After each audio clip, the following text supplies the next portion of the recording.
من الشيطان الرجيم بسم الله الرحمن الرحيم سيقول السفهاء من الناس ما ولاهم عن قبلتهم التي كانوا عليها قل لله المشرق والمغرب يهدي من يشاء إلى صراط مستقيم۔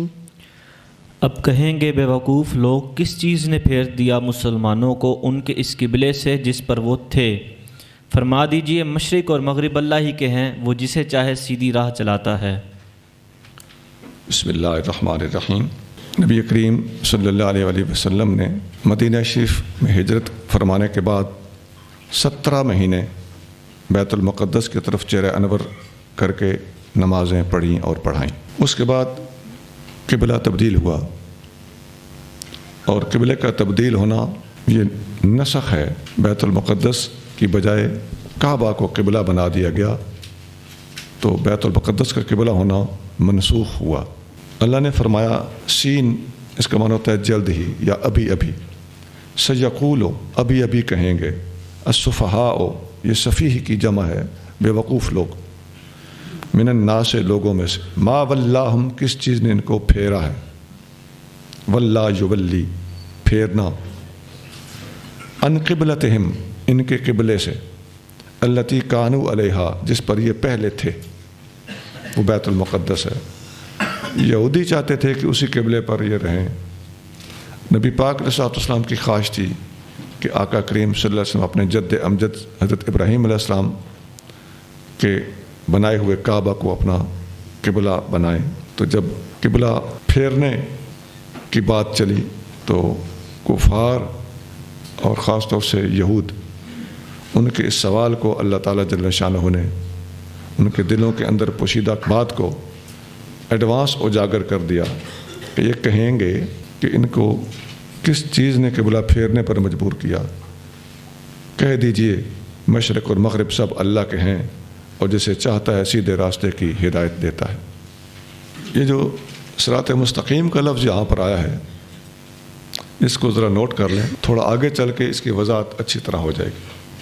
آپ نے پہلے پڑھا تھا کہ قرآن کے اندر ناسخ و منسوخ موجود ہیں، تو یہ اس کی مثال ہے، اور بڑی آسان مثال ہے۔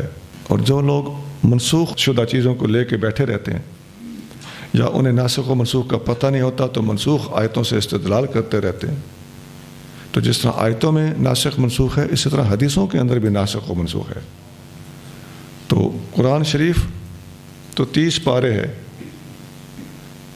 اس کے تو حافظ بھی ہوتے ہیں اور کثرت سے ہوتے ہیں، اور حدیثیں اپنے الفاظ کی اور تعداد کی کثرت کے اعتبار سے ایک بڑا میدان ہے۔ تو حدیثوں ساری کی ساری کا احاطہ کرنا بہت مشکل ہے، اور وہاں پر ناسخ و منسوخ سمجھنا اور سمجھانا، وہاں کے لیے بہت بڑی علمی مہارت چاہیے، اور بڑے بڑے علماء جو پہاڑ ہو گزرے ہیں اپنے اپنے علم کے، تو یہ ان کی مہربانیوں کے بغیر ہم اس سمندر کے اندر کامیاب نہیں ہو سکتے، اور ان کی غلامی کا پٹا گردن میں ڈالے رکھنا اور ان سے مستفید ہوتے رہنا، اسی میں خیریت ہے۔ تو یہ باتیں اہل علم کے سوا کوئی بندہ طے نہیں کر سکتا۔ آپ نے تجربہ کیا ہوگا کہ ایک بندے کو اتنا پتہ نہیں ہے، وہ خود بھی مانتا ہے کہ مجھے نہیں پتہ، تو ایک عالم دین کے ساتھ ٹانگ اڑا کے بیٹھا رہے گا، جس کو علمی طور پر بھی پتہ ہے، اور حکمت اور مصلحت اور وقت کے تقاضوں کا بھی زیادہ پتہ ہے، لیکن اس کی چونکہ کسی نے چابی بھری ہوئی ہے، تو اس کو اکھر آئی رہتی ہے، اور وہ اپنے سے زیادہ عمر رسیدہ اور زیادہ تجربہ کار اور بعض اوقات اہل علم، ان کے ساتھ جا کے وہ ڈسکس کرتا رہتا ہے، بحث کرتا رہتا ہے، اور اپنی ان سے منوانا چاہتا ہے، اور اپنے مرضی کے الفاظ ان سے اگلوانا چاہتا ہے۔ تو یہ روش ہے جو بالکل نامناسب ہے۔ اللہ پاک ہماری اصلاح فرمائے۔ تو ناسخ و منسوخ کے حوالے سے بات کر رہا تھا کہ قرآن کی نسبت بھی حدیث کے ناسخ و منسوخ کو سمجھنا، اس کے لیے علم کے اندر زیادہ وسعت چاہیے۔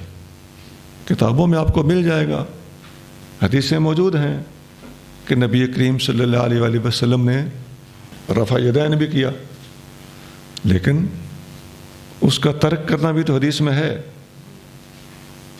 1,00,000 حدیثوں میں بالفرض رفع دین کرنا آیا ہو لیکن وہ وقت کے لحاظ سے پہلے ہوں، تو صرف ایک حدیث میں رفع دین کا ترک آیا ہو اور یہ حدیث ان لاکھ حدیثوں کے بعد وارد ہوئی ہو، تو یار کو خدا کا خوف کرو، بات کو سمجھنے کی کوشش کرو۔ پھر کہنا کہ 400 حدیثیں ہیں، اتنی تعداد میں حدیثیں ہیں، لوگوں کو بیوقوف نہ بناؤ۔ یہاں بات تعداد سے نہیں ہوتی، بات تقدیم و تاخیر سے ہوتی ہے۔ بخاری میں اور متعدد کتابوں میں یہ اقوال ملتے ہیں تابعین کے، بزرگوں کے، کہ ہمیشہ نبی کریم صلی اللہ علیہ وآلہ وسلم کے آخری عمل سے مسئلہ اخذ کیا جائے گا۔ تو جو آپ کے سامنے تعداد کے حوالے سے بات کرے اسے پکا جاہل سمجھ لینا، اور جو تقدیم و تاخیر کو سمجھ کے بات کرے وہ عالم ہوگا۔ وَكَذَلِكَ جَعَلْنَاكُمْ أُمَّةً وَسَطًا لِتَكُونُوا شُهَدَاءَ عَلَى النَّاسِ وَيَكُونَ الرَّسُولُ عَلَيْكُمْ شَهِيدًا وَمَا جَعَلْنَا الْقِبْلَةَ الَّتِي كُنْتَ عَلَيْهَا إِلَّا لِنَعْلَمَ مَنْ يَتَّبِعُ الرَّسُولَ مِمَّنْ يَنْقَلِبُ عَلَى عَقِبَيْهِ وَإِنْ كَانَتْ لَكَبِيرَةً إِلَّا عَلَى الَّذِينَ هَدَى اللَّهُ وَمَا كَانَ اللَّهُ لِيُضِيعَ إِيمَانَكُمْ إِنَّ اللَّهَ بِالنَّاسِ لَرَءُوفٌ رَحِيمٌ۔ اور اے مسلمانوں، جس طرح ہم نے تمہیں قبلہ بتایا اسی طرح ہم نے تمہیں بہترین امت بنایا تاکہ تم لوگوں پر گواہ ہو جاؤ، اور یہ نگران رسول خاص تم پر گواہ ہوں۔ اور اے حبیب، آپ جس قبلے پر تھے ہم نے وہ اسی لیے مقرر کیا تھا کہ ہم ظاہر کر کے ممتاز کر دیں ان لوگوں کو جو رسول کی پیروی کرتے ہیں ان سے جو الٹے پاؤں پھر جاتے ہیں۔ اور بے شک یہ قبلے کا بدلنا بھاری تھا مگر ان پر نہیں جنہیں اللہ نے ہدایت فرمائی، اور اللہ کی شان نہیں کہ تمہارا ایمان ضائع کر دے، بے شک اللہ لوگوں پر بہت مہربان بے حد رحم فرمانے والا ہے۔ یہ وہ طریقہ ہے، وَكَذَلِكَ، اس طریقے سے، جعلناکم امۃ وسطا لتکونوا شہداء علی الناس، یہ ہے وہ طریقہ جس کے ذریعے سے ہم نے آپ کو وسطی امت بنا دیا ہے۔ کون سا طریقہ؟ جو پیچھے گزرا ہے وہ کیا تھا؟ وہ کعبے کی تبدیلی ہے۔ جب تک مسلمان بیت المقدس کی طرف چہرہ کر کے نمازیں پڑھتے تھے یہ امت وسط نہیں تھے۔ اب جب قبلہ کی طرف رخ کر کے اور کعبے کی طرف ان کا چہرہ پھیر کے ان کا قبلہ تبدیل کیا گیا، تو یہاں اس موقع پہ اللہ فرماتا ہے وَكَذَلِكَ، اس طریقے سے، یہ ہے وہ سبب کہ ہم نے آپ کو وسطی امت بنا دیا ہے۔ اچھا، وسطی امت کا ایک معنی ہے، وسط کا معنی ہوتا ہے درمیان، معتدل امت۔ ایک وسط اور اوسط افضل کو بھی کہتے ہیں۔ تو یہاں علماء نے امتاً وسطاً کا معنی کرتے ہوئے لکھا ہے ای عدلاً و خیراً، یعنی اعتدال والی اور سب سے افضل۔ اعتدال والی یہ ہو گیا پہلا معنی کہ امت اعتدال پر ہے، درمیان میں ہے، اور خیراً اس کا معنی ہو گیا افضل ہونا۔ تو میں نے کہا تھا کہ صراط مستقیم کی بات آگے آئے گی، تو ہم نے آپ کو اعتدال والی امت بنایا ہے، اور پیچھے اللہ تعالیٰ فرما رہا ہے کہ اللہ تعالیٰ جسے چاہتا ہے صراط مستقیم کی ہدایت دیتا ہے، اور یہاں فرما رہا ہے ہم نے آپ کو وسطی امت بنایا ہے، اور پیچھے آپ پڑھ کے آئے ہیں کہ صراط مستقیم وسط میں ہی ہوتا ہے۔ دونوں چیزوں کا آپ کے اندر بڑا گہرا تعلق، لنک اور کنسرن ثابت ہو گیا۔ آگے فرمایا امتاً وسطاً، وسطی امت اس طریقے سے بنانا، یہ اس طریقے کے لفظ بھی ذرا غور سے دیکھنا ہے۔ کعبے کی طرف رخ کرنے سے امت وسط ہو گئی، کیا مطلب؟ اس لیے کہ کعبہ بھی دنیا کے وسط میں موجود ہے۔ ہمارے علماء نے مکہ کا معنی یہ لکھا ہے اپنی کتابوں میں کہ مکہ کا معنی ہوتا ہے کہ ہڈی کے اندر جو گدا اور مکھ ہوتی ہے اسے مکہ کہتے ہیں عربی میں۔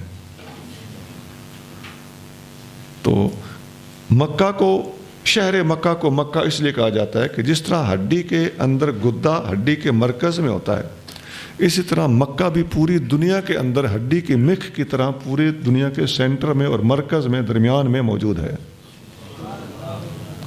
اب اللہ فرما رہا ہے وَكَذَلِكَ، اس طریقے سے، کس طریقے سے؟ آپ کا چہرہ بیت المقدس سے ہٹا کر کعبہ کی طرف پھیر کر ہم نے آپ کو وسطی امت بنا ڈالا ہے۔ کیوں کہ کعبہ دنیا کے وسط میں ہے، تو اس کی طرف منہ کر کے نماز پڑھنے والے بھی امت وسط کہلائیں گے۔ لِتَكُونُوا شُهَدَاءَ عَلَى النَّاسِ، تاکہ آپ لوگوں پر گواہ ہو جاؤ، تمام لوگوں کے اوپر اس امت کا گواہ ہونا۔ وسطی امت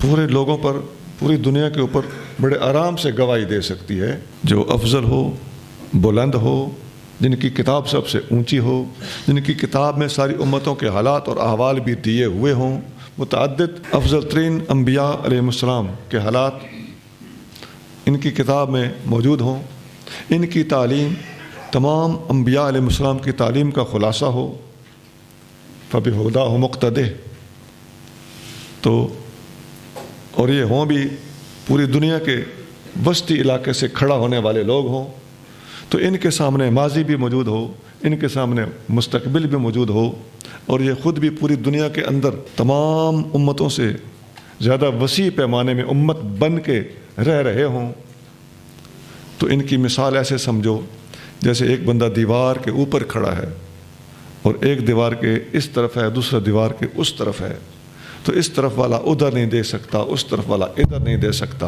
اور یہ امت وسط میں کھڑی ہے اور دیوار کے اوپر کھڑی ہے، اس کو اوپر سے ادھر والے بھی نظر آ رہے ہیں، ادھر والے بھی نظر آ رہے ہیں، اپنا آپ بھی نظر آ رہا ہے، اس کے سامنے پورا نقشہ موجود ہے۔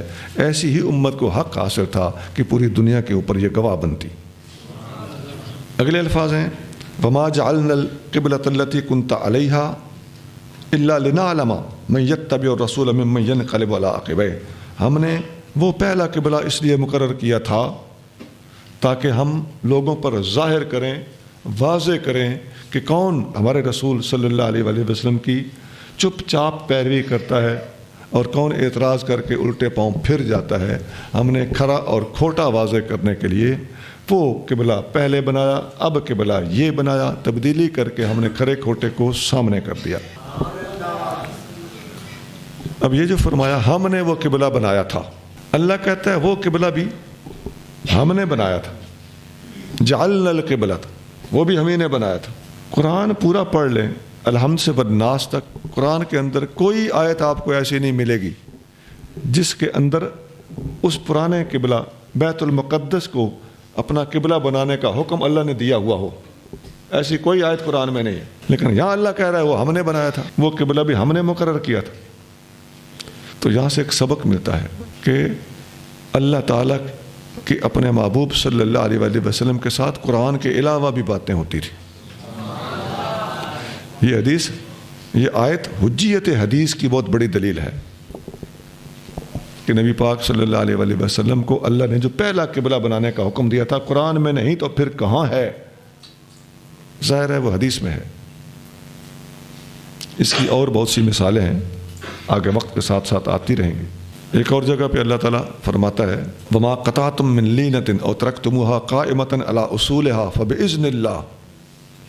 وہ خیبر کے علاقے میں جب جنگ ہو رہی تھی تو آپ صلی اللہ علیہ وآلہ وسلم نے کچھ اپنی سیفٹی اور دشمنوں کا مقابلہ کرنے کے لیے کچھ درخت کٹوا دیے تھے، تو اس پر جب سوال اٹھا کہ درخت کیوں کاٹے گئے ہیں تو اللہ نے قرآن نازل کیا کہ ایک ٹہنی بھی اگر کاٹی گئی ہے اور ایک ٹہنی بھی اگر نہیں کاٹی گئی تو یہ سب کچھ فَبِإِذْنِ اللَّهِ، ہر چیز، ہر کام، ہر سٹیپ اللہ کے اذن اور حکم سے اٹھایا گیا ہے۔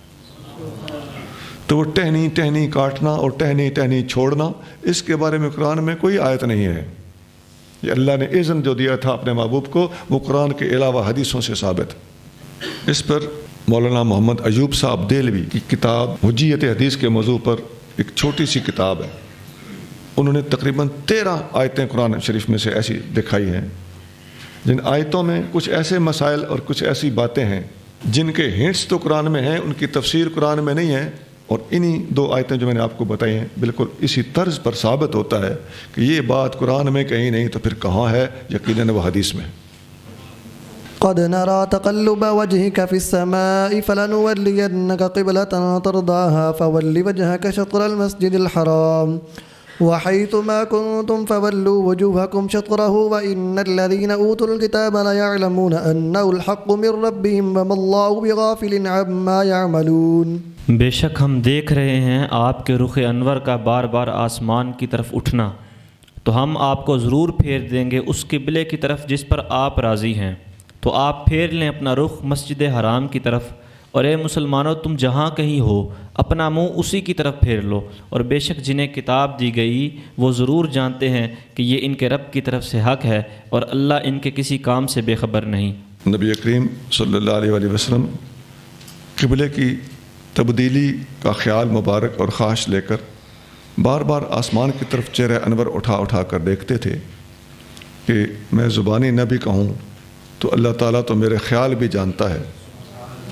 تو دل میں خیال پیدا ہوا تو آقا صلی اللہ علیہ وسلم نے آسمان کی طرف دیکھنا شروع کر دیا کہ میری مرضی پوری ہونے میں کتنی دیر لگتی ہے۔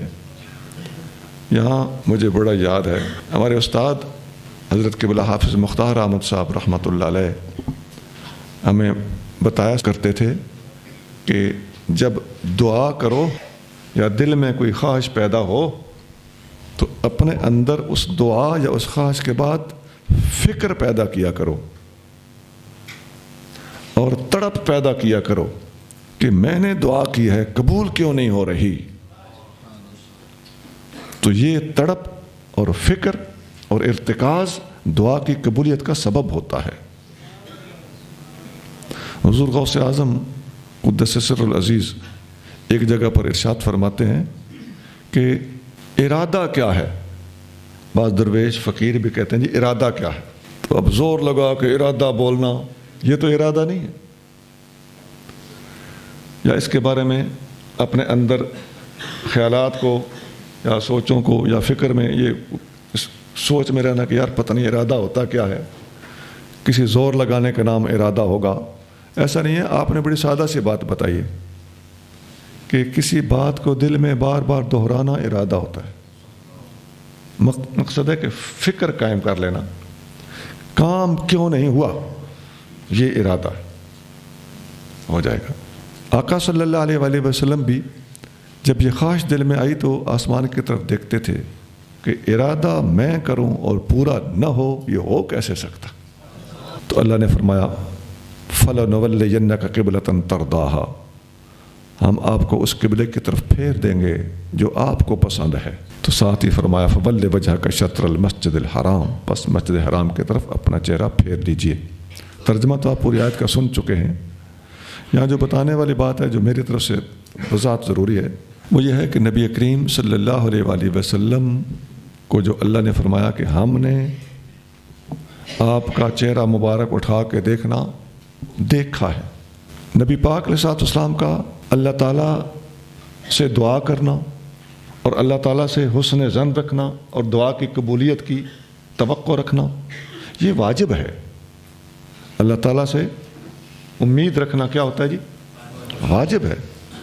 لیکن اللہ جو کہتا ہے کہ میں نے آپ کا چہرہ مبارک اوپر سے دیکھا ہے، اللہ تعالیٰ پر یہ واجب نہیں ہے، یہ اللہ تعالیٰ کی اپنے محبوب صلی اللہ علیہ وآلہ وسلم پر محبت اور شفقت ہے۔ اس کی اور مثالیں ہیں، حدیث شریف میں آتا ہے جب نبی کریم رؤوف الرحیم صلی اللہ علیہ وآلہ وسلم اپنی شہزادی سیدہ فاطمہ الزہرا رضی اللہ تعالیٰ عنہا کے پاس تشریف لے جاتے تو سیدہ پاک آپ کے لیے احتراماً کھڑی ہو جاتی تھی۔ یہ حدیث صحیح ہے اور یہ ایسا ہی ہے۔ اور جب سیدہ زہرا پاک نبی پاک علیہ السلام کے پاس حاضر ہوتی تو نبی پاک علیہ السلام ان کے لیے کھڑے ہو جاتے تھے، یہ بات بھی درست ہے۔ لیکن سیدہ پاک کا حضور کے لیے کھڑا ہونا اور حضور کریم صلی اللہ علیہ وآلہ وسلم کا اپنی شہزادی کے لیے کھڑا ہونا، ان میں فرق کیا ہے؟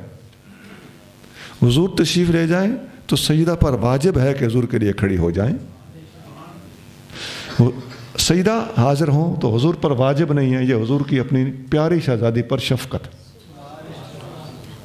تو یہاں جو آپ کے ہاں شعر و شاعریہ ہوتی ہے نا، یہ ان جاہلوں سے بچ کے رہیں، یا جو آپ کے سامنے خطابات الاپے جاتے ہیں کہ ساری دنیا حضور کے لیے کھڑی ہوتی ہے، حضور زہرا پاک کے لیے کھڑے ہوتے ہیں، تو فرق سمجھ آ گیا؟ ایسے ہی ایک حدیث میں آتا ہے، مستدرک حاکم میں صحیح حدیث ہے، نبی کریم صلی اللہ علیہ وسلم سجدے میں تھے تو امام حسن رضی اللہ تعالیٰ عنہ آپ کے کندھوں پر سوار ہو گئے۔ حضرت عبداللہ بن شداد رضی اللہ تعالیٰ عنہ اس کو روایت کرتے ہیں کہ میں پیچھے صفوں میں تھا تو آپ نے جب نماز میں تاخیر کی، سجدہ لمبا فرمایا تو مجھے ڈر لگا کہ اللہ خیر کرے، تو میں نے نماز میں سے اپنا سر اٹھا کے اوپر دیکھا تو حضور صلی اللہ علیہ وسلم سجدے میں تھے اور ایک بچہ آپ کے کندھوں پر تھا۔ تو میں سمجھ گیا کہ خیر ہے، میں نے پھر جلدی سے سر نیچے کر لیا۔ اب دیکھیں نا، نماز میں سر اٹھانے سے تو نماز ٹوٹ جاتی ہے نا، لیکن حضور کو دیکھنے سے نماز نہیں ٹوٹتی۔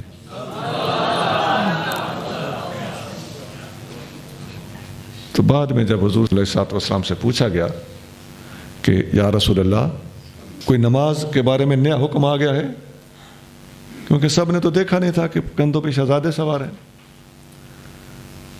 تو پوچھا گیا کہ کیا نماز میں کوئی نیا حکم آ گیا ہے، یعنی نماز لمبی کرنے کا، سجدہ لمبا کرنے کا حکم آ گیا ہے، او کان یوحا الیک، یا آپ پر وحی آ رہی تھی جس کی وجہ سے آپ نے سجدے میں تاخیر کی اور لمبا کیا۔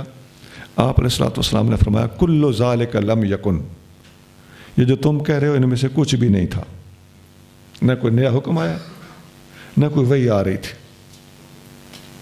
بات کیا تھی کہ بچہ میرے کندھوں پہ سوار ہوا تو میں نے سوچا کہ بچے کو تھوڑی دیر خوش ہو لینے دیں۔ اب سوچئے یہ کیا تھا؟ شفقت۔ نبی پاک علیہ الصلوۃ والسلام پر سجدہ لمبا کرنا واجب نہیں تھا، یہ تھی اپنے پیارے شہزادے کے ساتھ حضور کی شفقت۔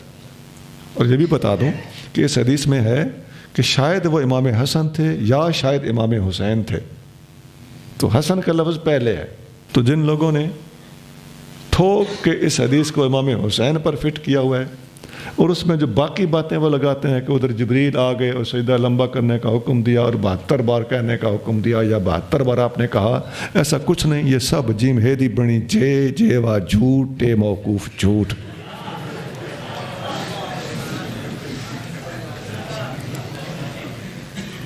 اصل حدیث یوں ہے، اور اس حدیث میں بھی زیادہ امکان کیا ہے کہ کون تھے؟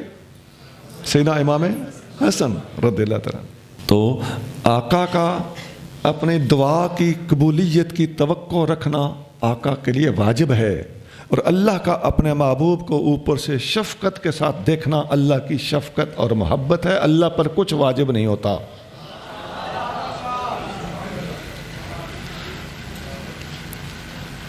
آگے چلیے۔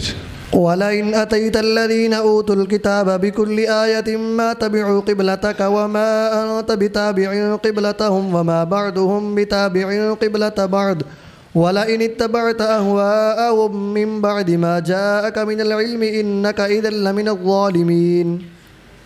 اور اگر آپ اہل کتاب کے پاس ہر نشانی بھی لے کر آئیں تو پھر بھی وہ آپ کے قبلے کی پیروی نہ کریں گے، اور اے حبیب نہ آپ ان کے قبلے کی پیروی کرنے والے ہیں اور نہ وہ یہود و نصارہ آپس میں ایک دوسرے کے قبلے کو مانیں گے۔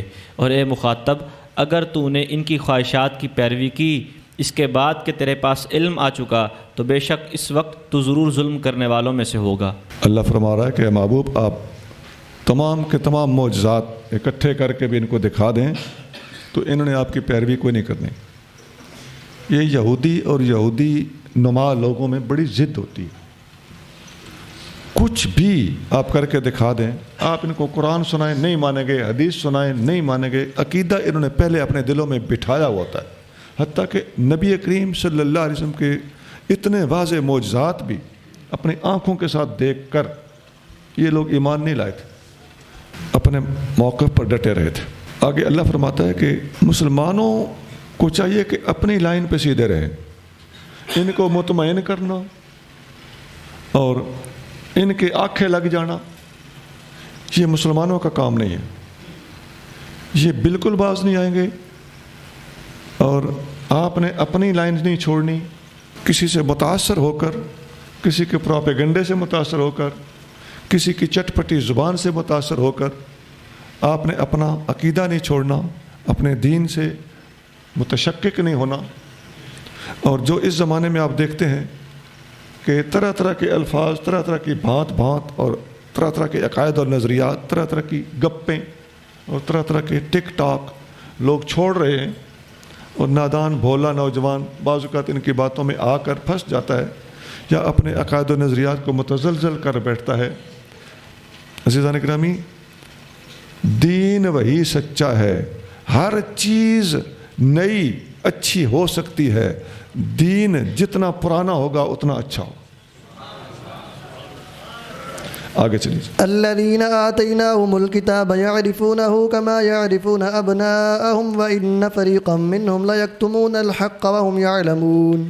اور جن لوگوں کو ہم نے کتاب دی وہ اس نبی کو ایسا پہچانتے ہیں جیسے اپنے بیٹوں کو پہچانتے ہیں، اور بے شک ان میں سے ایک گروہ جان بوجھ کر یقیناً حق کو چھپاتا ہے۔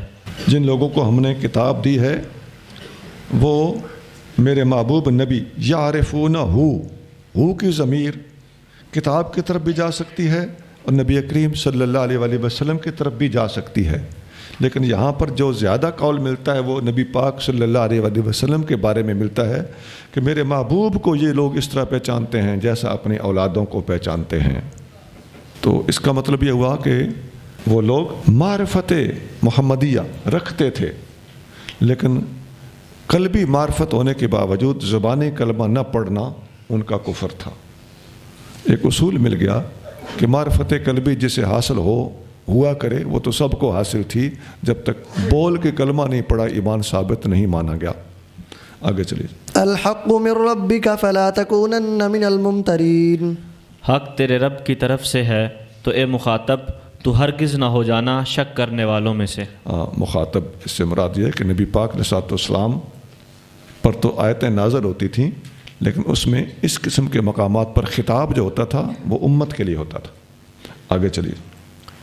وَلِكُلٍّ وِجْهَةٌ هُوَ مُوَلِّيهَا فَاسْتَبِقُوا الْخَيْرَاتِ أَيْنَمَا تَكُونُوا يَأْتِ بِكُمُ اللَّهُ جَمِيعًا إِنَّ اللَّهَ عَلَى كُلِّ شَيْءٍ قَدِيرٌ۔ اور ہر ایک کے لیے ایک سمت ہے جس کی طرف وہ نماز میں رخ کرتا ہے، پس سبقت کرو نیکیوں میں، جہاں کہیں تم ہوگے اللہ تم سب کو لے آئے گا، بے شک اللہ جو چاہے اس پر قادر ہے۔ جی، ہر ایک کا کوئی نہ کوئی قبلہ ہوتا ہے، تو سب اپنا قبلہ مانیں تو وہ ٹھیک ہے، اگر مسلمان بنائیں یا مسلمان قبلہ مانیں تو اس پر اعتراض ہو، زیادہ گھبرانے کی کوئی بات نہیں، یہ لوگ عادی مجرم ہیں۔ فاستبقوا الخیرات، بس آپ خیر اور خیرات کے کاموں میں، بھلائی کے کاموں میں ایک دوسرے سے آگے نکلنے کی پوری ہمت لگائیں اور کوشش کرتے رہیں۔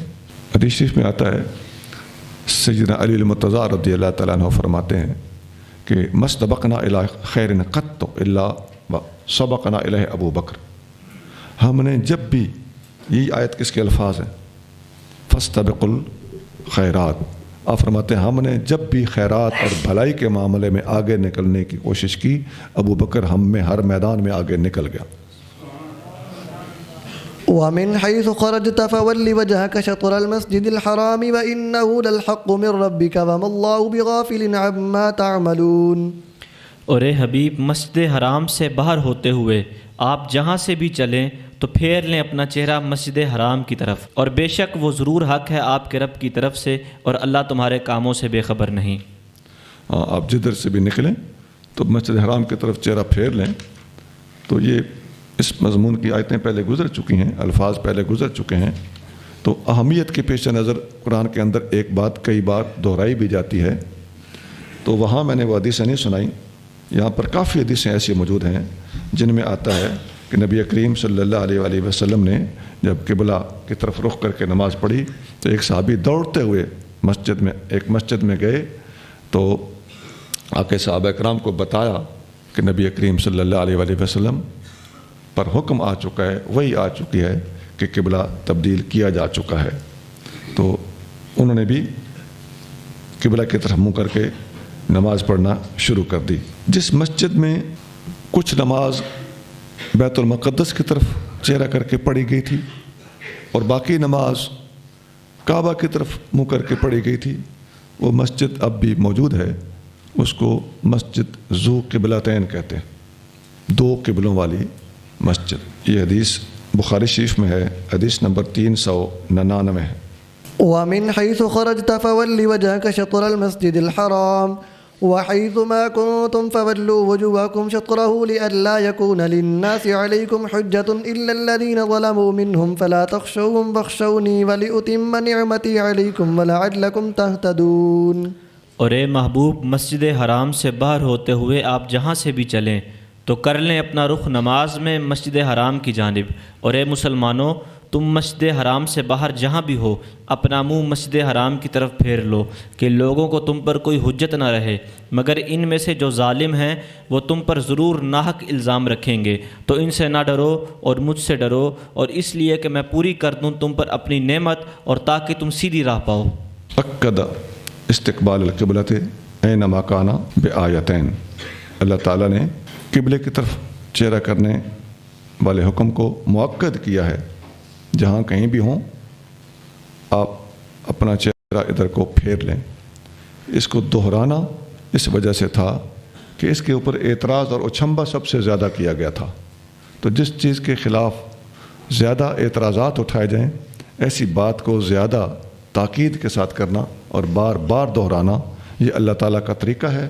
اور مسلمان آپ دیکھتے ہیں کہ جو ایشو بنتا ہے، جس مسئلے پر سوال زیادہ اٹھائے جاتے ہیں یا جس اسلامی معاملے پر مخالفین زیادہ اعتراض کرتے ہیں، تو اس کو زیادہ اہمیت دے کر اس پر زیادہ ڈسکس کرتے ہیں، اور اس پر باقاعدہ خطابات ہوتے ہیں، توضیحات ہوتی ہیں، اور اس پر زیادہ زور دیا جاتا ہے۔ یہ اللہ تعالیٰ جل شانہ کا طریقہ ہے۔ آگے چلیے۔ كما أرسلنا فيكم رسولا منكم يتلو عليكم آياتنا ويزكيكم ويعلمكم الكتاب والحكمة ويعلمكم ما لم تكونوا تعلمون۔ جس طرح ہم نے بھیجے تم میں ایک رسول تم میں سے، وہ پڑھتے ہیں تم پر ہماری آیتیں اور تمہیں پاک کرتے ہیں اور تمہیں کتاب اور حکمت سکھاتے ہیں، اور تمہیں وہ سکھاتے ہیں جو تم نہ جانتے تھے۔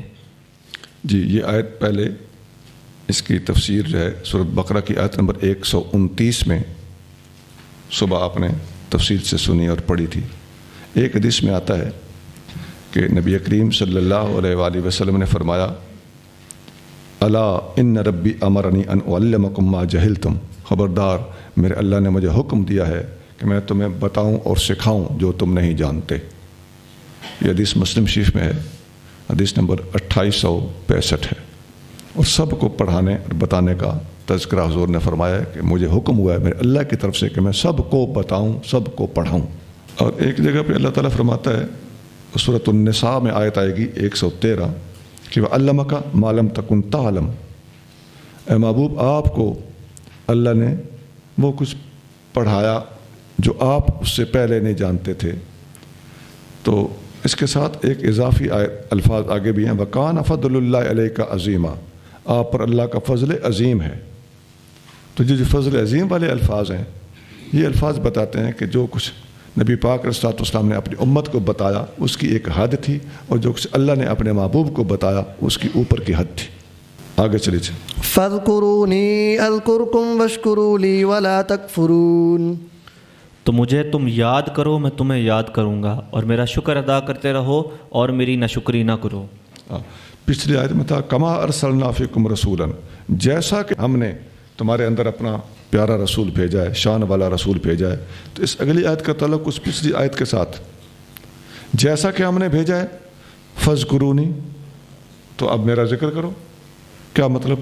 یعنی میرے رسول صلی اللہ علیہ وآلہ وسلم کے بھیجے جانے کے شکرانے کے طور پر میرا ذکر کرو، میں تمہارا ذکر کروں گا۔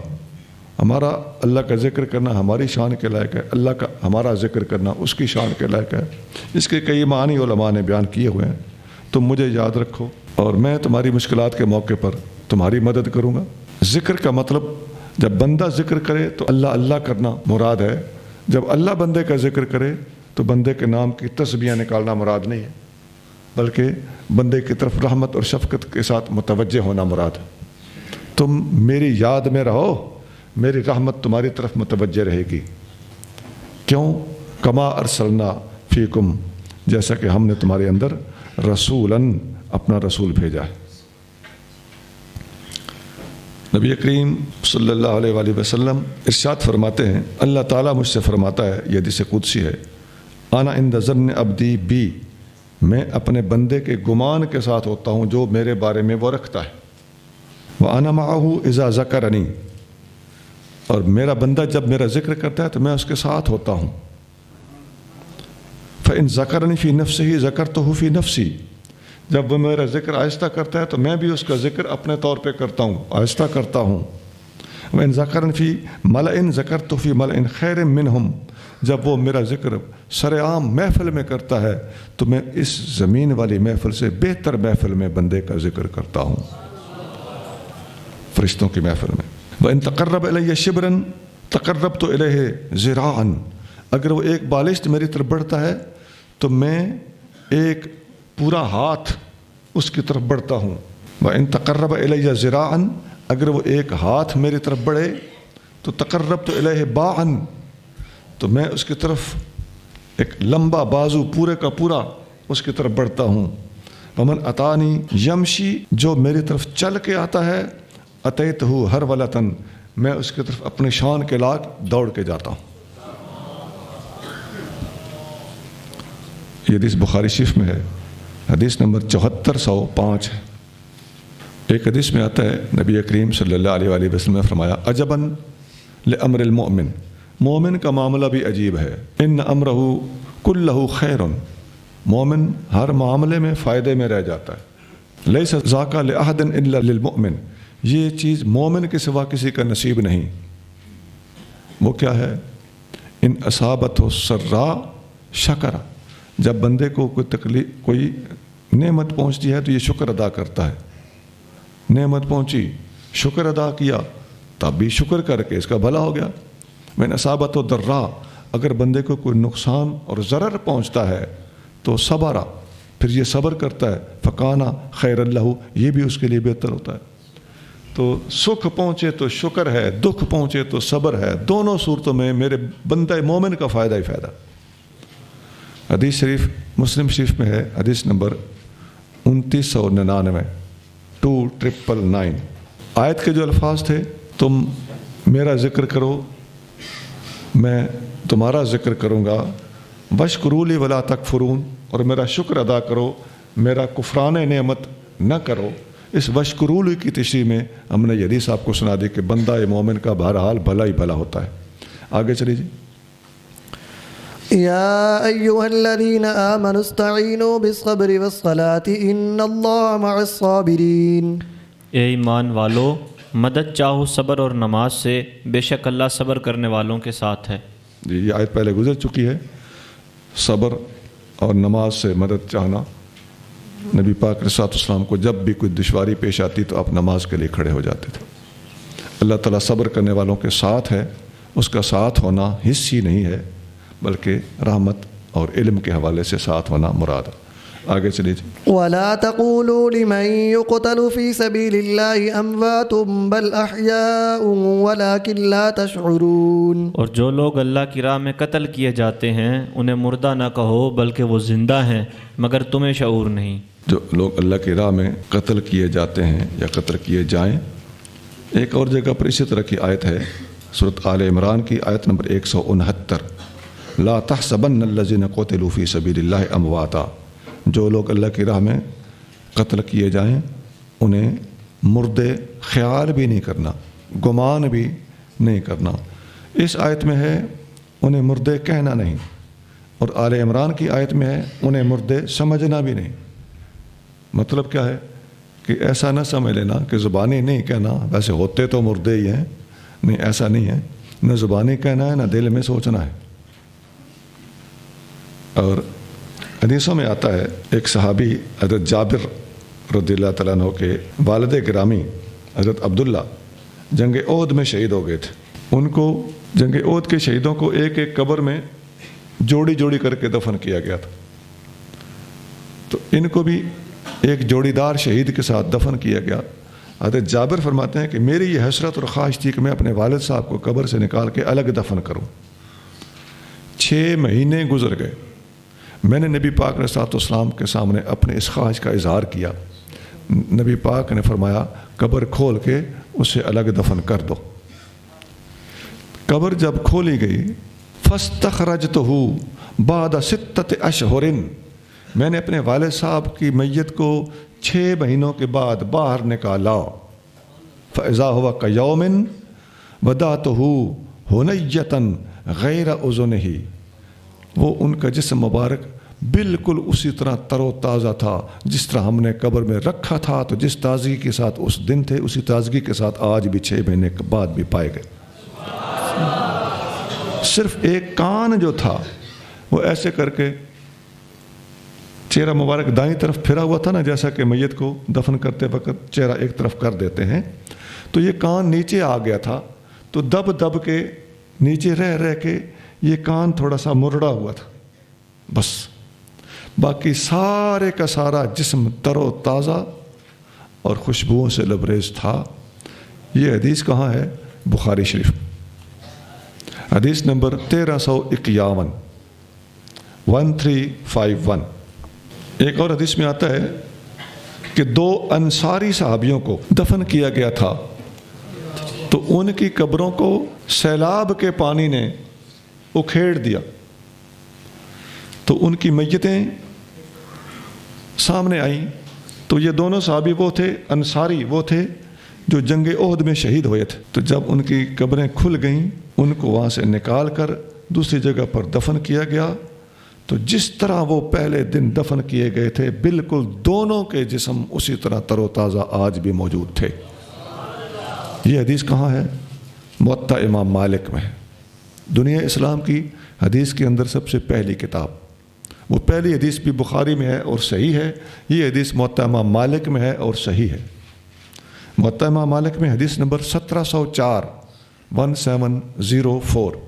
اچھا، یہ اس حدیث میں موطا امام مالک کی والی کتاب میں ہے کہ جب وہ دفن ہوئے تھے اور جب سیلاب نے ان کی قبریں کھول دی تھیں، اس میں فاصلہ کتنا تھا؟ حیران کن فاصلہ ہے، 46 برس، 46 ایئرس یہ فاصلہ تھا۔ عزیزان گرامی، حضرت ثابت بن قیس رضی اللہ تعالیٰ عنہ جنگ یمامہ میں شہید ہوئے تھے، لمبا واقعہ شاید میں آگے چل کے بتاؤں آپ کو۔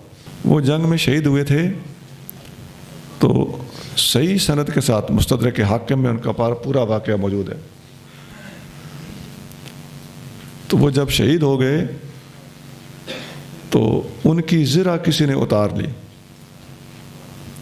تو وہ خواب میں ایک اپنے فوجی بھائی کو ملے اور ان کو بتایا کہ میری زرہ فلاں آدمی نے اتاری ہے اور وہ فلاں خیمے کے اندر ایک دیگ کے نیچے چھپی ہوئی ہے، اور اس خیمے کی نشانی یہ ہے کہ اس خیمے کے سامنے باہر گھوڑا چر رہا ہے، وہاں جاؤ گے میری زرہ مل جائے گی۔ صدیق اکبر رضی اللہ عنہ کا زمانہ تھا اور وہاں پر وہ زرہ جا کے تلاش کی گئی، واقعی جہاں گھوڑا چر رہا تھا وہاں پہنچے، گھوڑا تو باہر چر رہا تھا، اوپن تھا تو اس کو دیکھنا آسان تھا، تو گھوڑا جس خیمے کے سامنے چر رہا تھا ساتھ ہی وہ خیمہ تھا، خیمے کے اندر گئے، دیگ واقعی الٹی پڑی تھی، دیگ کو سیدھا کیا گیا، نیچے سے زرہ مل گئی۔ وَلَنَبْلُوَنَّكُمْ بِشَيْءٍ مِّنَ الْخَوْفِ وَالْجُوعِ وَنَقْصٍ مِّنَ الْأَمْوَالِ وَالْأَنفُسِ وَالثَّمَرَاتِ وَبَشِّرِ الصَّابِرِينَ۔ اور ضرور ہم تمہیں آزمائیں گے تھوڑے سے ڈر اور بھوک اور تمہارے مال اور جان اور پھلوں کی کمی سے، اور خوشخبری سنا دیجئے ان صبر کرنے والوں کو۔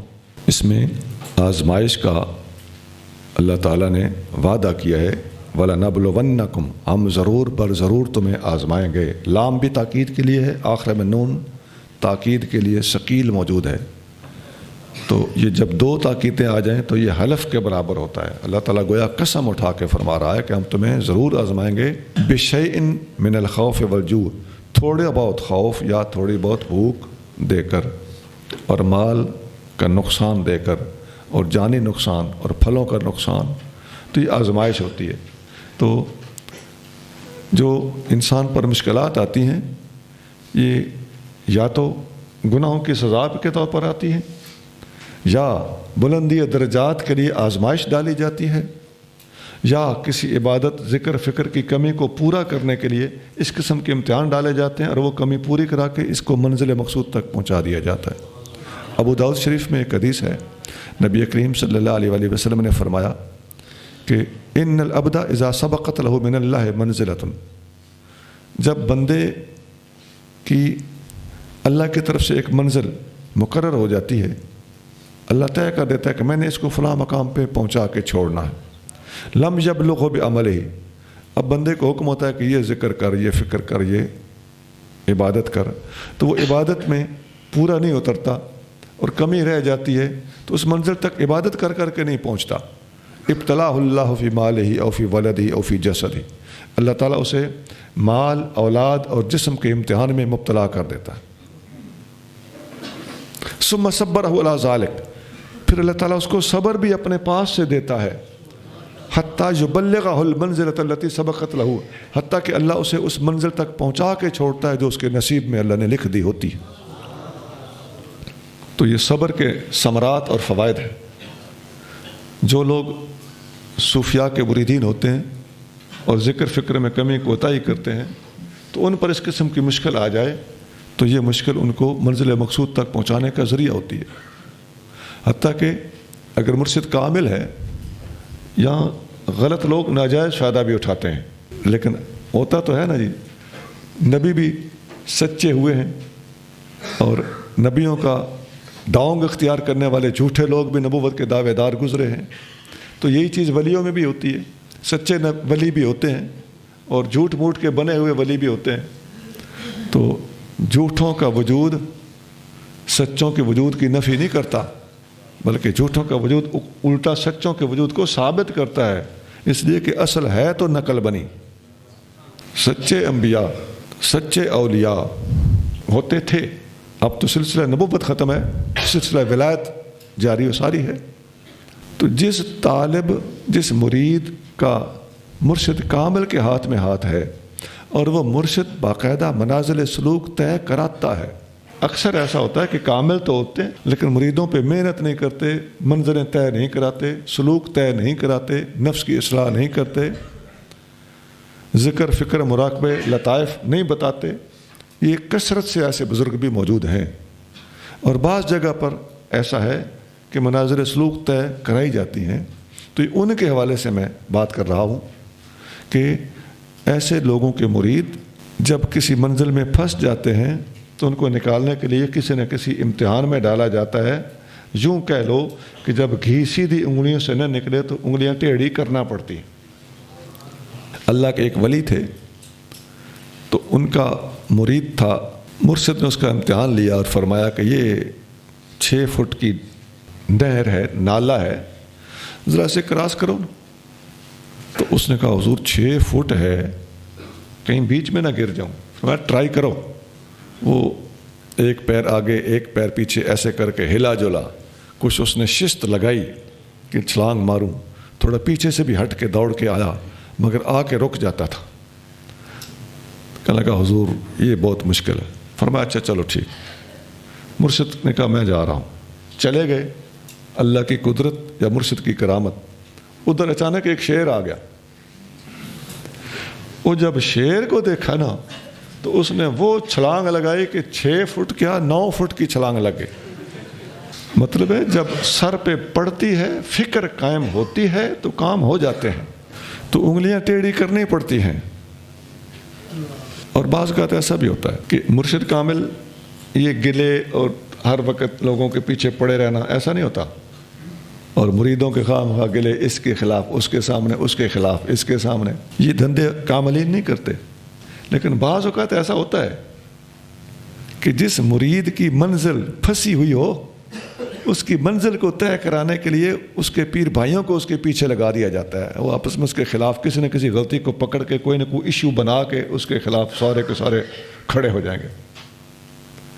یہ جو کہ انڈر ٹریننگ ہوتے ہیں، ان میں طرح طرح کے نادان بھی ہوتے ہیں، ناسمجھ بھی ہوتے ہیں، تو ان کی یہ نادانی اپنے کسی پھنسے ہوئے سینئر پیر بھائی کے لیے منظر سلوک سے نکلنے کا سبب بن جاتی۔ تو مرشد کبھی کسی کا گلہ کرے تو بدگمانی نہیں کرنی چاہیے، پتہ نہیں کیا معاملہ ہے۔ آگے چلیے۔ الذين إذا أصابتهم مصيبة قالوا إنا لله وإنا إليه راجعون۔ جب بھی انہیں کوئی مصیبت پہنچے تو کہیں بے شک ہم اللہ ہی کے لیے ہیں اور بے شک ہم اسی کی طرف لوٹنے والے ہیں۔ مشکل کے وقت انا للہ و انا الیہ راجعون پڑھنا چاہیے، جبکہ بے صبری نہیں کرنی چاہیے۔ تو حدیث شریف میں حضرت ام سلمہ رضی اللہ تعالیٰ عنہا سے روایت ہے، سمعت رسول اللہ صلی اللہ علیہ وآلہ وسلم فرماتی ہیں میں نے نبی کریم صلی اللہ علیہ وآلہ وسلم سے سنا، یقول ما من مسلم تصیبہ مصیبت، جب بھی کسی مسلمان کو کوئی مصیبت پہنچتی ہے، فیقول ما امرہ اللہ، اور اللہ کے حکم کے مطابق وہ پڑھتا ہے انا للہ و انا الیہ راجعون، اللہم اجرنی فی مصیبتی، اے اللہ مجھے اس مصیبت میں اجر عطا فرما اور مجھے اس مصیبت سے بچا، وَأَخْلِفْ لِي خَيْرًا مِنْهَا، اور اس سے بہتر چیز اس کے بدلے میں مجھے عطا فرما، إِلَّا أَخْلَفَ اللَّهُ لَهُ خَيْرًا مِنْهَا، اللہ تعالیٰ اس چیز سے زیادہ بہتر چیز اس کو ضرور عطا فرما دیتا ہے۔ یہ حدیث مسلم شریف میں ہے، حدیث نمبر 918۔ آگے چلیے۔ أولئك عليهم صلوات من ربهم ورحمة وأولئك هم المهتدون۔ وہ لوگ ہیں جن پر بکثرت درود ہیں ان کے رب کی جانب سے اور رحمت، اور وہی ہیں ہدایت پانے والے۔ وہی لوگ ہیں جن پر اللہ تعالیٰ کی طرف سے بکثرت درود ہیں۔ تو یہ اللہ تعالیٰ خود قرآن میں فرما رہا ہے کہ ان کے اوپر صلوات ہے اور رحمتن، اور رحمت ہے۔ اسی طرح اور آیتوں میں بھی آتا ہے هو الذی یصلی علیکم وملائکتہ، اللہ تمہارے اوپر درود بھیجتا ہے اور اس کے فرشتے بھی بھیجتے ہیں۔ اسی طرح کے الفاظ نبی کریم صلی اللہ علیہ وآلہ وسلم کے بارے میں بھی ہیں، ان اللہ و ملائکتہ یصلون علی النبی، اللہ اس کے فرشتے نبی پر درود بھیجتے ہیں۔ آپ نے مقدمے میں اور ابتدا میں کچھ اصول سمجھے تھے کہ لفظوں کے معنی موقع بحال کے مطابق بدلتے ہیں۔ جب اللہ اپنے محبوب پر درود بھیجے گا تو معنی اور ہوگا، جب عام انسانوں پر درود بھیجے گا تو معنی اور ہوگا، جب اللہ بھیجے گا تو معنی اور ہوگا، جب فرشتے بھیجیں گے تو معنی اور ہوگا، جب امت حضور پر درود پڑے گی تو معنی اور ہوگا۔ یہ باتیں حدیثوں کے اندر آپ دیکھ سکتے ہیں کہ درود شریف پڑھنے کے جو احکام ہیں ان کی تفصیلات موجود ہیں۔ تو حسب موقع لفظوں کا معنی اختیار کیا جاتا ہے۔ اب غیر نبی پر درود پڑھنا وہ نبیوں پر درود پڑھنے کے حوالے سے اس معنی میں نہیں ہوتا، اور اللہ تعالیٰ کا پڑھنا اور ہوتا ہے، اور ہمارا بھی لگ پڑھنا کہ جی اللہ نے پڑھا ہے تو ہم بھی پڑھیں، نہیں جناب۔ یہاں ہے اللہ پڑھتا ہے یا اللہ رحمت اور صلوات بھیجتا ہے، ہمیں حکم نہیں دیا جا رہا کہ تم بھی ایسا ہی کیا کرو۔ نبی پاک علیہ السلام کی باری ہمیں حکم دیا گیا ہے، یا ایھا الذین آمنوا صلوا علیہ وسلموا تسلیما۔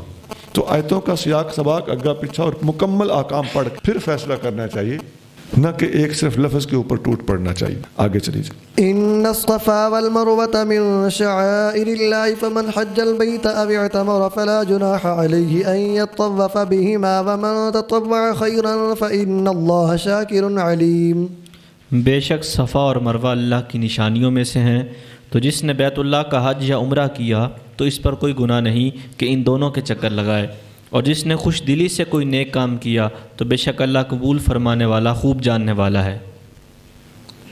جی، صفا اور مروہ یہ دو چٹانیں تھیں، کہہ لیں کہ پہاڑیاں تھیں۔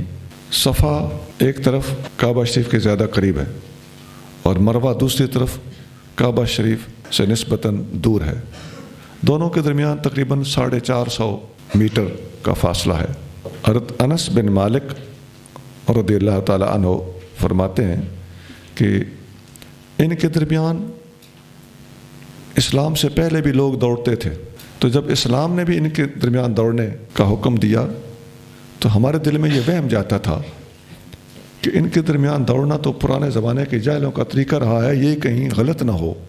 تو اس وقت اللہ تعالیٰ جل شانہ نے یہ آیت نازل فرمائی کہ صفا اور مروہ اللہ کی نشانیوں میں سے ہیں، بے شک یہ لوگ ان کے درمیان دوڑتے تھے، تو ان کی جو غلط بات ہے ہم اس کو خود منسوخ اور کینسل کر دیں گے، اور جو ان کی درست بات ہے اس کو قائم رہنے دینا اور اس پر عمل آپ کا کرتے رہنا، یہ آپ کے اسلامی تعلیمات کے منافی نہیں ہے، یہ مشابہت کے زمرے میں نہیں آئے گا۔ یہ حدیث بخاری شریف میں ہے، حدیث نمبر 4496۔ ایک حدیث میں اس طرح بھی آتا ہے کہ اماں عائشہ صدیقہ رضی اللہ تعالیٰ عنہ سے ان کے بھانجے حضرت عروہ رضی اللہ تعالیٰ عنہ نے پوچھا، ارأیت قول اللہ تعالیٰ، اماں جان اللہ تعالیٰ کے اس فرمان کے بارے میں آپ کیا فرماتی ہیں؟ ان الصفا والمروۃ من شعائر اللہ، تو فمن حج البیت او اعتمر فلا جناح علیہ ان یطوف بہما، تو فواللہ ما علی احد جناح ان لا یطوف بالصفا والمروۃ۔ تو اس کا ایک مطلب تو یہ بھی نکل رہا ہے، حضرت عروہ پوچھ رہے ہیں اماں عائشہ صدیقہ سے کہ اس آیت کا ایک مطلب یہ نکل رہا ہے کہ بندہ اگر صفا مروہ کے درمیان سعی اور دوڑ نہ بھی کرے تو اس میں کوئی حرج نہیں ہے، کیونکہ حکم دیا جا رہا ہے کہ اس کے درمیان دوڑنے میں کوئی حرج نہیں، تو کوئی حرج نہیں تو ایک ہلکی پھلکی بات ہوتی ہے، تو اس کا مطلب ہے کہ دوڑنے میں کوئی حرج نہیں، تو نہ دوڑنے میں بھی پھر کوئی حرج نہیں۔ اللہ تعالیٰ نے اس پر ایمفیسائز نہیں کیا ہوا، کوئی شدت سے حکم نہیں دیا ہوا، تو جہاں دوڑنے میں حرج نہیں تو حرج نہیں کا لفظ بتا رہا ہے کہ نہ دوڑنے میں بھی حرج نہیں۔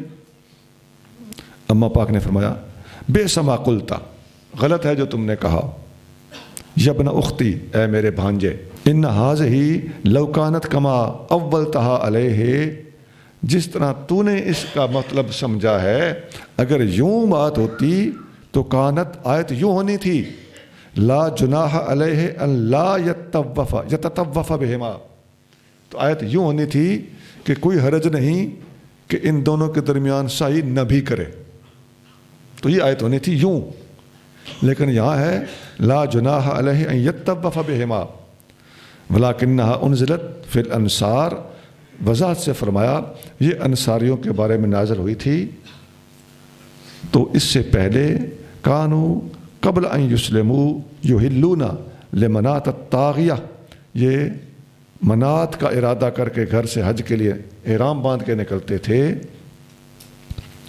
اور جس کی یہ عبادت کرتے تھے، مسلمانوں نے یہاں آ کر صفا مروہ کے درمیان دوڑنے میں حرج محسوس کیا کہ یہ تو طریقہ پرانے مشرکین کا اور کفار کا ہے، تو ہم بھی دوڑیں گے تو کہیں ان والا طریقہ ہم نہ اختیار کر رہے ہوں، تو ان کی اس بات کو، ذہن میں آنے والے خدشے اور خلش کو اللہ تعالیٰ نے دور کرنے کے لیے آیت نازل کی تھی۔ یہ حدیث اچھی خاصی لمبی ہے اور صحیح بخاری میں موجود ہے، حدیث نمبر 1643 ہے، اور اس حدیث سے پتہ چلتا ہے اماں عائشہ صدیقہ رضی اللہ تعالیٰ عنہ کی فقاہت کا، علمی مقام کا، قرآن کی عارف تھیں، قرآن کی مفسرہ تھیں، اور قرآن کے اوپر اٹھنے والے یا قرآن کو سمجھنے کے لیے طالب علمانہ سوالات کا جواب بڑی خوش اسلوبی سے دیا کرتی تھی۔ اب سوال جس طرح کیا گیا تھا تو آپ نے جواب میں کیا فرمایا، اے میری بہن کے بیٹے، تم نے غلط کہا ہے۔ دیکھیں، غلط بھی کہہ دیا اور بہن کا بیٹا بھی کہہ دیا، پتہ چلتا ہے کہ سمجھانے کا طریقہ کسی ہستی سے سیکھا ہوا تھا۔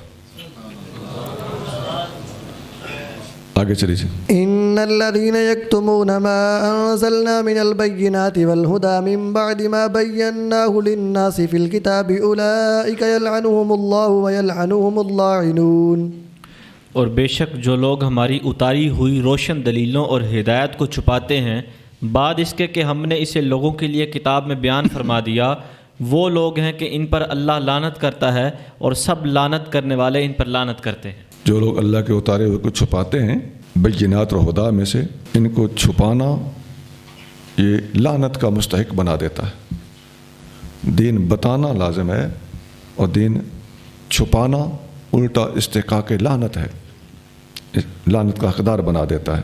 حدیث شریف میں آتا ہے، حضرت ابو ہریرہ رضی اللہ تعالیٰ عنہ فرماتے ہیں کہ اگر قرآن کی یہ آیتیں نہ ہوتی نا، جن میں سے ایک آیت یہ بھی ہے الذین یکتمون ما انزلنا من البینات والہدی، تو یہی آیت پڑھ کے بتاتے ہیں۔ تو اس طرح کی ایک اور آیت بھی ہے وہ بھی پڑھ کے بتاتے ہیں کہ اگر یہ آیتیں نہ ہوتیں تو میں حضور کی حدیثیں زیادہ روایت نہ کرتا. میرے پاس علم ہے تو علم کو چھپانا لعنت کا حقدار بناتا ہے، اور علم کو ظاہر کرنے اور بتانے کا ہمیں حکم دیا گیا ہے، لہٰذا میں کھل کے حضور صلی اللہ علیہ وسلم سے سیکھی ہوئی باتیں امت کو بتاتا ہوں. یہ بخاری شریف میں حدیث نمبر 118. یہاں آپ دیکھ لیں کہ آیت پڑھ پڑھ کے صحابی باتیں ارشاد فرما رہے ہیں. پتہ چلتا ہے کہ آیتوں کی تفسیر میں صحابہ کے اقوال بلکہ حضور صلی اللہ علیہ وسلم کے ارشادات باقاعدہ آیت پڑھ پڑھ کے بیان کیے گئے. میں بہت سی حدیثیں ہیں جن کو میں بیچ میں چھوڑے جا رہا ہوں. میں نے محسوس کر لیا ہے کہ ٹائم بہت لگ رہا ہے، ورنہ حدیثیں بہت ہیں. ابھی پچھلی جو آیت تھی صفا مروہ والی، میں ایک مثال کے طور پر آپ کے سامنے حدیث پیش کرنے لگا ہوں. حضرت امام جعفر صادق امام باقر کے صاحبزادے اپنے والد گرامی سیدنا امام باقر سے روایت کرتے ہیں. وہ فرماتے ہیں کہ میں نے حضرت جابر بن عبداللہ صحابی رسول انصاری سے حدیث سنی. وہ فرماتے ہیں کہ نبی کریم صلی اللہ علیہ وآلہ وسلم جب مکہ شریف میں تشریف لے گئے تو آپ علیہ الصلوۃ والسلام نے کعبے کا طواف کیا اور آپ نے آیت پڑھی واتخذوا من مقام ابراہیم مصلی. حضور نے یہ آیت پڑھی اور مقام ابراہیم کے پیچھے آپ نے نفل پڑھے. اب آیت پر عمل کرنا سمجھ آ گیا. اور پھر آپ حجر کے پاس گئے، حجر اسود کے پاس، اس کو استلام کیا. پھر آپ صفا مروہ کی طرف گئے اور صفا سے سعی شروع فرمائی اور پڑھا ان صفا والمروہ من شعائر اللہ. اور صفا سے کیوں شروع کیا، مروہ سے کیوں شروع نہیں کیا؟ فرماتے ہیں ثم قال، آقا نے فرمایا نبدأ بما بدأ اللہ بہ، ہم اس پہاڑی سے شروع کریں گے جس کا نام اللہ نے صفا اور مروہ کا نام لیتے وقت پہلے لیا ہے. ایمان سے بتاؤ، دین اور قرآن باریکیوں کے ساتھ اور عمل کر کے پڑھایا گیا کہ نہیں؟ حدیث کہاں ہے؟ ترمذی شریف حدیث نمبر 862 862. آگے چلے جائیں. إلا الذين تابوا وأصلحوا وبينوا فأولئك أتوب عليهم وأنا التواب الرحيم.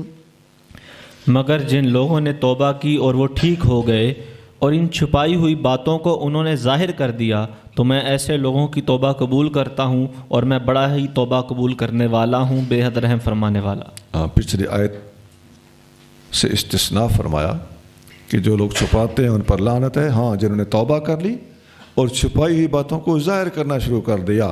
اور میرے محبوب صلی اللہ علیہ وآلہ وسلم کی شان جو ان کی کتابوں میں موجود تھی، پہلے چھپائی، لعنت کے حقدار بنے، اب توبہ کر کے ظاہر کرنا شروع کر دی تو اب رحمت کے حقدار بن گئے. اب ان کا اس لعنت میں سے استثناء ہو گیا. آگے جی. إن الذين كفروا وماتوا وهم كفار أولئك عليهم لعنة الله والملائكة والناس أجمعين. بے شک وہ لوگ جنہوں نے کفر کیا اور وہ کافر ہونے کی حالت میں مر گئے، وہ لوگ ہیں کہ ان پر اللہ کی لعنت ہے اور فرشتوں کی اور سب لوگوں کی. جن لوگوں نے کفر کیا اور کفر کی حالت میں مر گئے اور وہ کافر تھے، ان پر اللہ کی لعنت ہے، فرشتوں کی لعنت ہے اور تمام انسانوں کی لعنت ہے. یہاں بعض علماء نے ایک حدیث نقل کی ہے. ایک صحابی طبیعت کے لحاظ سے نہایت بھولے تھے. ان کا نام عبداللہ تھا. وکانا یلقب حمارا، تو ان کا ایک خاص لقب بھی موجود تھا، مشہور تھا. وکانا یضحک رسول اللہ صلی اللہ علیہ وآلہ وسلم، وہ طبیعت کے بھولے پن کی وجہ سے نبی کریم صلی اللہ علیہ وآلہ وسلم کو ہنساتے تھے. سادگی کی وجہ سے کسی نے ان کو کسی طریقے سے شراب پلا دی تو ان کو کوڑے مارے گئے. ایک آدمی نے کہا اللہ ملعن ہو، یعنی ان کے لیے لعنت کے لفظ بولے. نبی کریم صلی اللہ علیہ وآلہ وسلم نے منع کر دیا. فرمایا لا تلعنوہ، لعنت کا لفظ اس کے لیے مت بول. فواللہ ما علمت انہ یحب اللہ ورسولہ، یہ کسی بھولے پن کی وجہ سے ہو گیا، لیکن اللہ کی قسم یہ اللہ سے بھی محبت کرتا ہے، اللہ کے رسول سے بھی محبت کرتا ہے. عزیزان گرامی، پھرکی مختلف قسم کی ہے. جس کی پھرکی غلط ہے وہ غلط بات بات پہ پکڑ کی کوشش کرے گا, کہیں کوئی لفظ ایسا ملے تو میں گرفت کروں. اور جس کے اندر ایمان موجود ہے وہ یہ حدیث سن کے تڑپ جائے گا اور مان لے گا کہ اللہ کے پیاروں کے خلاف زبان کھولنے سے پہلے بوتھا دھو لینا چاہیے. حضور فرما رہے ہیں خبردار, سخت لفظ نہیں بولنے دوں گا. کیوں؟ یہ تو بشری تقاضے ہیں, لیکن اس کے دل میں اللہ کی بھی محبت ہے, اللہ کے رسول کی بھی محبت ہے. نہیں ہے قاسمی ایسا کوئی توشہ و سرمایہ, نبی کے عشق کا ذرہ اگر دل میں کہیں ہوگا. یہ حدیث کہاں ہے؟ بخاری شریف میں ہے, حدیث نمبر 6780 6780. تو یہ جو ایک آدھ دفعہ کوئی واقعہ ہوا ہو نا, یا ایک آدھ صحابی کا کچھ مزاج ایسا ہو, تو یہ تمام دنیا کے مسلمانوں کے لیے قاعدہ رسول نہیں بن جاتا. آج کل لوگوں میں یہ مسئلہ ہے کہ کہیں ایک آدھ بار کوئی واقعہ ہوا ہو تو وہ کہتے ہیں بس بس بس بس حدیث آ گئی, ثبوت مل گیا.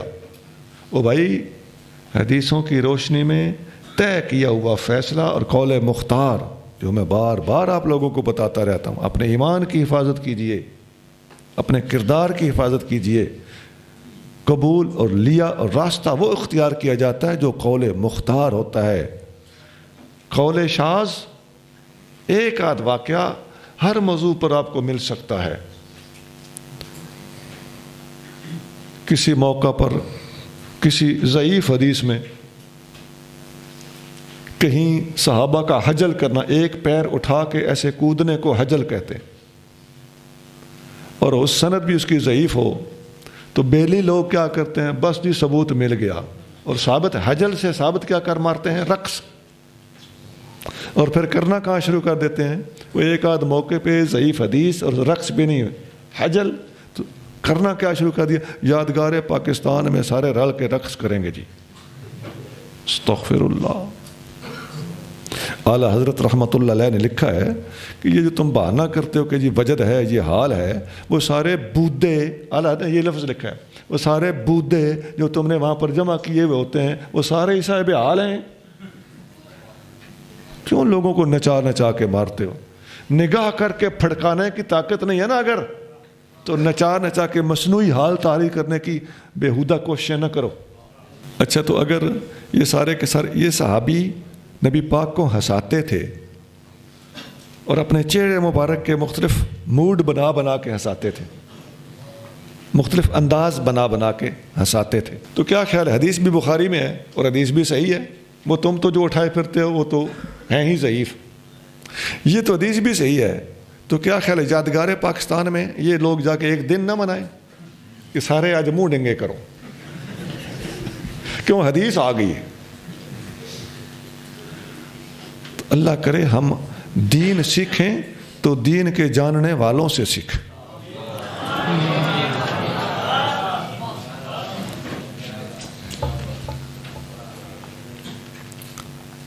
آگے چلیے. خالدین فیہا لا یخفف عنہم العذاب ولا هم ینظرون. ہمیشہ اس میں رہیں گے, نہ ان سے عذاب ہلکا کیا جائے گا اور نہ انہیں مہلت ملے گی. ان سے لا یخفف عنہم العذاب, یہ الفاظ پہلے گزرے ہیں, اور میں نے وہاں بتایا تھا کہ بعض لوگوں کے عذاب میں کافر ہونے کے باوجود کمی کا آ جانا اور تخفیف کا مل جانا وہ نبی کریم صلی اللہ علیہ وآلہ وسلم کے خصائص میں سے ہے. علامہ ابن حجر عسقلانی نے وہ جو حدیث ہے نا بخاری شریف میں کہ ابو لہب کو اس انگلی میں سے پانی ملتا ہے, اس حدیث کی شرح میں ابن حجر نے لکھا ہے کہ یہ نبی کریم صلی اللہ علیہ وآلہ وسلم کی خصوصیات میں سے ہے. عام قاعدہ یہی ہے کہ کافروں کے عذاب میں کمی نہیں کی جائے گی. یہاں اس جگہ پر بعض علماء نے نبی کریم صلی اللہ علیہ وسلم کا قیامت کے دن شفاعت کرنا اور شفاعت کا دروازہ کھولنا اور مختلف انبیاء علیہ السلام کے پاس لوگوں کا پہلے جانا اور پھر تمام انبیاء کے پاس سے ہوتے ہوتے نبی کریم صلی اللہ علیہ وآلہ وسلم کے پاس آنا اور حضور کا فرمانا کہ آنا لہا, میں جو شفاعت کے لیے موجود ہوں, اور حضور صلی اللہ علیہ وسلم کا شفاعت کرنا, یہ بھی اس آیت کے تحت مفسرین نے حدیث بیان کی ہے. یہ حدیث بخاری شریف میں ہے, حدیث نمبر 4476. آگے چلیے جی. وَإِلَٰهُكُمْ إِلَٰهٌ وَاحِدٌ لَا إِلَٰهَ إِلَّا هُوَ الرَّحْمَٰنُ الرَّحِيمُ.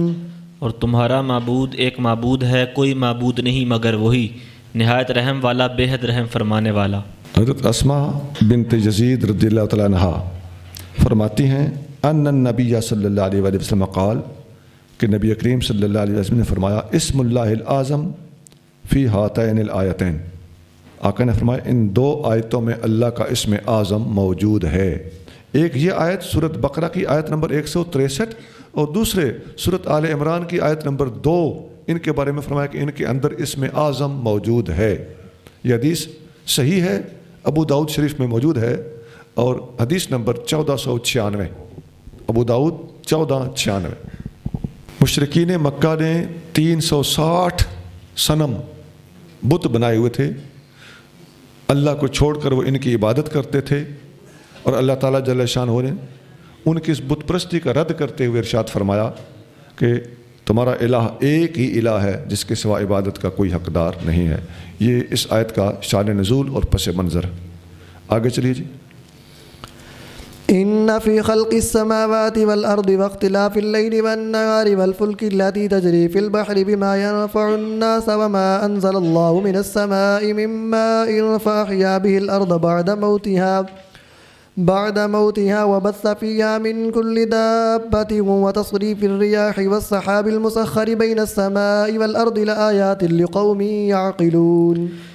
بے شک آسمانوں اور زمینوں کے پیدا کرنے اور رات اور دن کے بدل کر آنے اور ان کشتیوں میں جو لوگوں کے نفع کی چیزیں لیے ہوئے دریاؤں میں چلتی ہیں اور اس پانی میں جو اللہ نے آسمان سے اتارا، پھر اس سے مردہ زمین کو زندہ کیا اور پھیلا دیے اس میں ہر قسم کے جانور، اور ہواؤں کے پھیرنے میں اور بادلوں میں جو زمین و آسمان کے درمیان اللہ کے حکم کے تابع رہتے ہیں، ضرور ان سب میں عقل مندوں کے لیے معرفت کی بے شمار نشانیاں ہیں. اللہ تعالیٰ نے عقل مندوں کو متوجہ کیا ہے. آیت کے آخری الفاظ ہیں ان چیزوں میں لآیات لقوم یعقلون. ان چیزوں میں نشانیاں ہیں ان لوگوں کے لیے جو عقل والے ہیں. تو گویا اس آیت میں عقلی طور پر اللہ تعالیٰ نے سوچنے کی طرف متوجہ کیا ہے کہ دیکھو آسمان کی تخلیق، زمین کا پیدا کیا جانا، رات اور دن کا عدل بدل کے آتے جاتے رہنا، اور دریاؤں سمندروں کے اندر کشتی کا چلنا، اور ان چیزوں میں لوگوں کے نفع اور فائدے ہونا، اور اللہ تعالیٰ کا آسمان سے پانی اتارنا. یہ چیزیں آپ گنتے جائیں، ہر ایک چیز کی طرف اللہ تعالیٰ متوجہ فرما رہا ہے. اور اس کے ذریعے سے زمین کو زندہ کر کے زمین میں سے فصل اگانا، جبکہ یہ زمین پہلے بنجر تھی، پانی کے بغیر کچھ نہیں اگا رہی تھی. وبث فیہا من کل دابہ، زمین کے اندر ہر طرح کے جانور پھیلائے. وتصریف الریاح، اور ہواؤں کا گھومنا پھرنا اور چلنا، تیز چلنا اور جھکڑ چلنا. والسحاب المسخر بین السماء والارض، اور آسمان اور زمین کے درمیان گھومتے پھرتے بادلوں کا موجود ہونا. یہ ساری کی ساری باتیں گنیں، یہ چیزیں اللہ تعالیٰ کے وجود اور اس کی قدرت کی نشانیاں ہیں. یہاں علامہ قاضی بیضاوی رحمۃ اللہ علیہ نے تمام مفسرین سے بڑھ کر لکھا ہے اور سب سے اچھا لکھا. جتنی تفسیریں میں نے دیکھی ہیں، ڈھیر ساری دیکھی ہیں اس موقع پر، علامہ بیضاوی نے سب سے اچھا لکھا. تو بیضاوی کہتے ہیں کہ اگر ان چیزوں کو یہ مانا جائے کہ ان کا خالق کوئی نہیں، یہ خود بخود پیدا ہو گئی تھیں، تو یہ ناممکن ہے. کوئی چیز از خود وجود پذیر نہیں ہو سکتی. اور ان چیزوں کو بنانے والا اگر کوئی کہے کہ اس چیز کو فلاں نے بنایا، تو فلاں کو کس نے بنایا، اس فلاں کو کس نے بنایا، اس فلاں کو کس نے بنایا، تو یہ چلتے چلتے آخر تک اس کا تو تسلسل قائم ہو جائے گا اور بات اینڈ پہ پہنچے گی نہیں. یہ سوال ہر بنانے والے پر، ہر چیز کے خالق پر سوال اٹھے گا کہ اس خالق کا خالق کون ہے. تو آپ فرماتے ہیں کہ تسلسل محال ہوتا ہے، اور اس محال تسلسل کو منقطع کرنے کے لیے کسی واجب الوجود پر جا کر انتہا پذیر ہونا ہی پڑے گا کسی نہ کسی ہستی کو اینڈ پہ ماننا ہی پڑے گا. جس کو اینڈ پہ تم ماننے پر مجبور ہو جاؤ گے اسی کو ہم اللہ کہتے ہیں. تو تم نے 2 3 4 قدم 50 قدم 1000 قدم لاکھ قدم آگے جا کے ماننا تھا. ہم نے پہلے قدم پر ہی مان لیا. تو سارا دن ذلیل ہو کہ شام کو جس گھر آنا ہو نا اسی گھر کو پہلے ہی ٹائم پہ تسلیم کر لینے میں خیریت ہوتی ہے. اور پھر قاضی علیہ رحمت لکھتے ہیں کہ جب وہ ہے وجود تو اس کا مل گیا کہ خالق ہے اور وہ ایک ہے, اور وہ ایک سے زیادہ پر اگر کوئی دلیل لائے یا انسسٹ کرے تو اس کا جواب بھی پھر آپ دیتے ہیں کہ اگر ایک سے زیادہ معبود ہوتے تو ان 2 معبودوں کے درمیان ترجیح دینا پڑتی کہ کسی ایک چیز کو پیدا کرنے کے لیے ایک پیدا کرے گا یا دوسرا پیدا کرے گا. تو جس کو بھی کہو گے کہ چلو جی آپ پیدا کر لیں میں نہیں کرتا, صلح کر لیتے ہیں, تو یہ ترجیح دینے کے لیے ترجیح کی وجہ ہونی چاہیے. دونوں جب خدا ہیں اور دونوں خدا ہیں تو دونوں برابر کے ہوں گے. تو جب دونوں برابر کے ہیں کہ ایک کو پریفر کیا جائے اور دوسرے پر اس کو ترجیح دی جائے, تو یہ ترجیح دینا اور دوسرے کو مرجوع قرار دینا یہ اس مرجوع کی شان الوہیت کے خلاف ہے. تو جس پر کوئی ترجیح پا جائے وہ معبود نہیں ہو سکتا. تو ماننا پڑے گا کہ ایک ہی معبود ہے. نمبر 2, اگر تم کہو کہ وہ دونوں مل کے بنائیں گے تو بھائی دونوں مل کے بنائیں گے تو دونوں کامل ہیں کہ نہیں؟ ایک بھی کہتا ہے کن, دوسرا بھی کہتا ہے کن, تو ہر چیز کتنی بنے گی؟ Double double. تو یہ تو ایک نیا مسئلہ ہے. اچھا, اور ابھی اس میں باریکی ہے, جب وہ ایک چیز کو کہتا ہے کن تو اسی چیز کو دوسرا بھی کہہ رہا ہے کن. وہ میں نے سمجھانے کے لیے کہہ دیا کہ 2 بن جائیں گی, بننے تو ایک ہی چاہیے نا. ایک چیز کو بنانے لگے ہیں, ہستیاں 2 ہیں, چیزیں کتنی بنانی ہیں؟ ایک. تو ارادے کے خلاف ہو گیا کہ نہ ہوا؟ اور ایک ہی چیز کو بنائیں. اس پینسل کے ایک اللہ کہتا ہے جی کن, دوسرا بھی اسی کو کہتا ہے کن. نتیجہ کیا نکلے گا؟ بنی ہوئی کو بنا رہا ہے. تو تقدم اور تاخر بھی شان الوہیت کے خلاف ہے. اور ایک ہی چیز کو کن کہہ کے ڈبل بنانا اور اسی جگہ پر وہی چیز بعین ہی وہی چیز ہوگی, تو وہ صرف ڈبل نہیں ہوگی بلکہ وہ چیز اپنے وجود کے اندر کرش ہو جائے گی. تو یہ ساری بحث لکھ کر علامہ بیضاوی رحمۃ اللہ علیہ نے لکھا ہے کہ معبود ایک ہی ہوگا تب یہ کائنات قائم رہ سکے گی. یہ بڑی دقیق سی بحث ہے, لیکن اللہ نے اپنی شان کے لائق بڑے آسان لفظوں میں اس کو سمجھا دیا. آگے چل کے اللہ کریم ایک اور جگہ پر ارشاد فرماتا ہے لو کان فیہما آلہۃ الا اللہ لفسدتا, اگر زمین و آسمان میں اللہ کے سوا کوئی اور بھی معبود ہوتا تو زمین و آسمان دونوں فساد کا شکار ہو جاتے. اب فساد سمجھ آیا ہوگا آپ کو کہ یہ فساد کیسے ہوتا. وما علینا الا البلاغ.